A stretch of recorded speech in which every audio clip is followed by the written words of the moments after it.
धक्के मार के लोगों ने इकुनियम में भेजा, इकुनियम ने धक्के मार के लुस्त्रा भेजा, लुस्त्रा वालों ने दिरबा में भेजा, सब जगह काम खत्म हो गया। तो लिखा वो फिर से अंताकिया में क्या चले गए, वापिस चले गए। अब ध्यान से सुनना, अब आपको समझ आएगा कि ये कौन कर रहा था और क्यों कर रहा था। जब आपका कोई दुश्मन बनता है तो आपको छोड़ता नहीं। हां, अब सुनो, अब ये जहां से विरोध खाके भागे थे वहीं वापिस आए और इन लोगों ने कुछ नहीं कहा।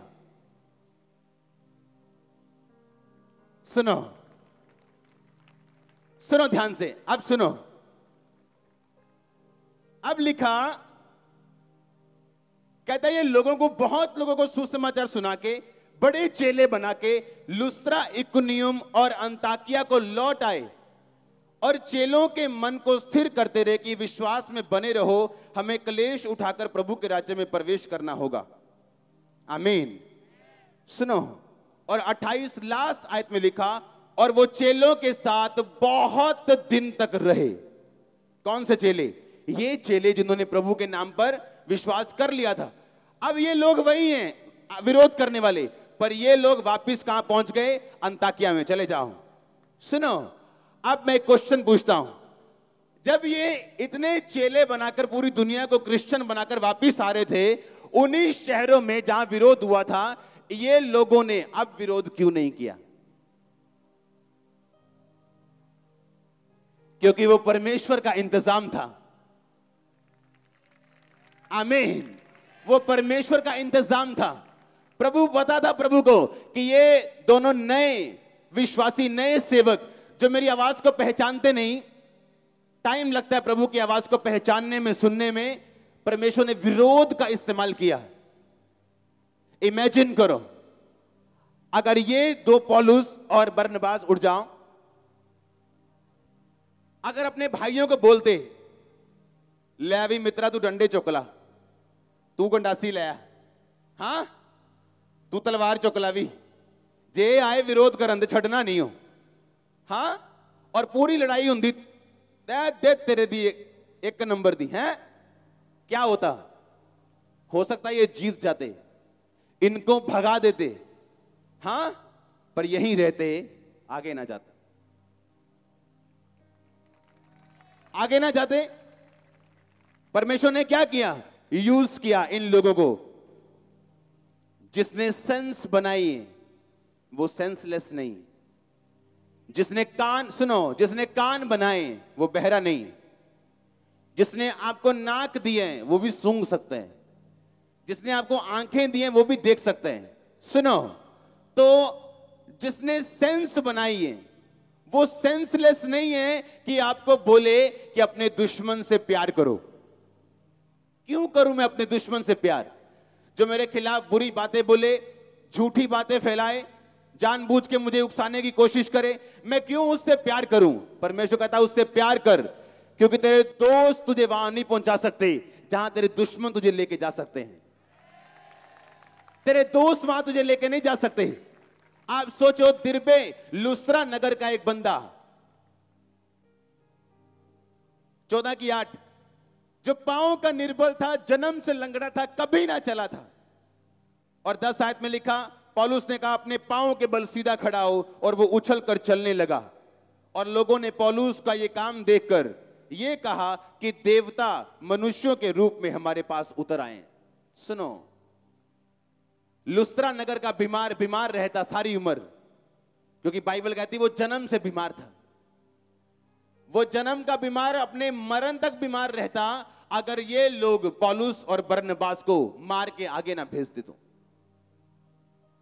अभी भी आप अपने दुश्मनों से बदला लेना चाहते हो, उनके खिलाफ प्रार्थना करना चाहते हो, उनकी बातें करना चाहते हो, वो आपके हेल्पर्स हैं। जहां आपके दोस्त आपको नहीं लेके जा सकते, वो आपको लेके जा सकते हैं। आज इस चर्च में ऐसे पास्टर्स हैं जो इस चर्च के साथ जुड़े, इसलिए नहीं कि वो मेरी प्रीचिंग सुन के आए, वो मेरा नाम बुरे रूप में सुन के आए थे, पर यहां पे आने के बाद कुछ और निकला और वो यहीं रह गए, अब सालों से यहीं। आमीन। मैं क्वेश्चन पूछता हूं, अगर ये इनके विरोधी थे, इनके दुश्मन थे, तो बाइबल कहती जब ये वापिस आए और बहुत दिन तक वहीं रहे, वापिस आके फिर ये लोग कहां थे? क्या इनको मालूम नहीं था पौलुस आया? क्या इनको मालूम नहीं था कि बरनबास आया? तो फिर ये लोगों ने विरोध क्यों नहीं किया? आप जब धोखा खा जाते हैं और प्रभु की प्लानिंग को अपनी स्पिरिचुअल आईज, अंदरूनी आंखों से पहचान नहीं पाते, तब आप धोखा खाते हैं। आपको ये दुश्मन लगते हैं, वो दुश्मन लगते हैं, पर वो आपके क्या हैं? हेल्पर्स हैं वो। अब इनको मालूम नहीं था क्या करने हैं। प्रभु ने मसा किया, ये एक नगर में प्रचार करके वापस फिर वहीं आ गए। परमेश्वर कहता नहीं नहीं, ऐसे नहीं मानेंगे ये लोग। परमेश्वर ने विरोध का इस्तेमाल किया, धक्के मार के आगे किया। इकुनियम में गए, सुसमाचार सुनाया, आधे लोग बचे, आधे लोग विरोधी हो गए, धक्के मारे, आगे गए। एक बार पौलुस को मार दिया, उसको पत्थरवा कर दिया। चेले जब फिर पौलुस के पास खड़े हुए, पौलुस फिर खड़ा हुआ, लुस्त्रा में गए, दिरबा में गए, और लिखा सब जगह चेले बना के वापिस आए, उसी शहर में जहां से निकले थे। अब उसी शहर में बहुत दिनों तक रहे, फिर चेले बनाए और किसी ने विरोध नहीं किया। आप जब धोखा खाते हैं, शैतान आपको धोखा तब देते हैं जब आप समझ आपकी स्पिरिचुअल घास चरने चल जाती। एक लड़की थी, उसे लगता था उससे घर वाले उसे प्यार नहीं करते जितना उसके भाइयों को करते हैं या उसके दूसरों को करते हैं, उसे नहीं करते उसके मम्मी डैडी। अब चर्च आई, अच्छा प्रभु मुझसे प्यार करते हैं, लेकिन परमेश्वर भी आपको परखते हैं। आमीन। आप चर्च आए हो या प्रभु को अपना जीवन दिया, यह पहला स्टेप है, आखिरी नहीं। हां, आपको किसी ने गवाही दी, चर्च जाओ, परमेश्वर आपके काम करेगा, आपकी लाइफ में एक काम होगा। आप चर्च आए, ये पहला स्टेप है, उसके बाद आपकी परख बाकी है। आमीन।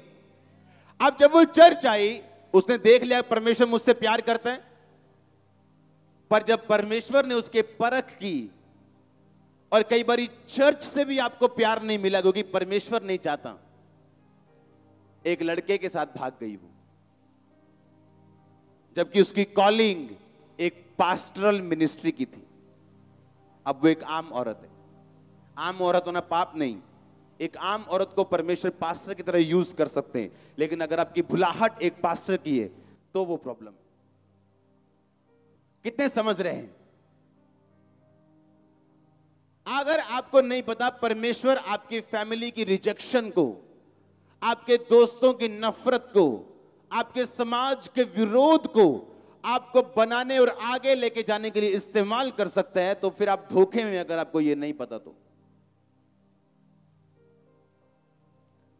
मैं एक फिर क्वेश्चन पूछता हूं, अगर ये लोग इतने विरोधी थे कि इनको मारना चाहते थे, अगले वालों ने तो इतने पत्थर मारे कि स्तिफनुस की तरह उसको मरा समझकर, पौलुस का सिर फट गया, उसका दिमाग बाहर आ गया होगा, मरा समझ के तब आप जाते हो जब आपको पता कि बंदा डेड हो गया।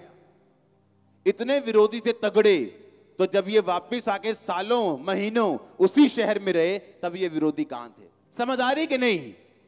तब ये विरोधी कहां गए? क्योंकि ये विरोधी परमेश्वर ने यूज किए थे। जहां आपके दोस्त आपको नहीं लेके जा सकते, वहां आपके दुश्मन आपको लेके जाएंगे। थैंक्स करो उनका। आज बाढ़ की तरह चर्च में लोग मौजूद हैं, बाढ़ की तरह। अगर आप चारों ओर निगाह मार के देखें, बाढ़ की तरह हर सेक्शन फुल है। क्यों? बहुत लोगों ने विरोध किया, हां, और परमेश्वर ने यूज किया। तो क्यों ना दुश्मनों के लिए प्रार्थना करेंगे आप? हां, आप क्यों उनका बुरा मांगेंगे जब वो आपके भले के लिए इस्तेमाल किए जा रहे हैं? जब स्पिरिचुअल आईज बंद हो जाती तो आदमी को गुस्सा आता है, फिर उसे खिंच चढ़ती, फ्रस्ट्रेट होता है, वो प्रभु से कंप्लेंट करता है, लोगों से कंप्लेंट करता है कि तुम कोई मेरा सगा नहीं, सब ऐਵੇਂ ही है। हां, परमेश्वर आपको तैयार करने के लिए कुछ समय आपको अलग करता है लोगों से। अगर वो 7 भाइयों का प्यार पाता तो खुद भी मसा ना होता।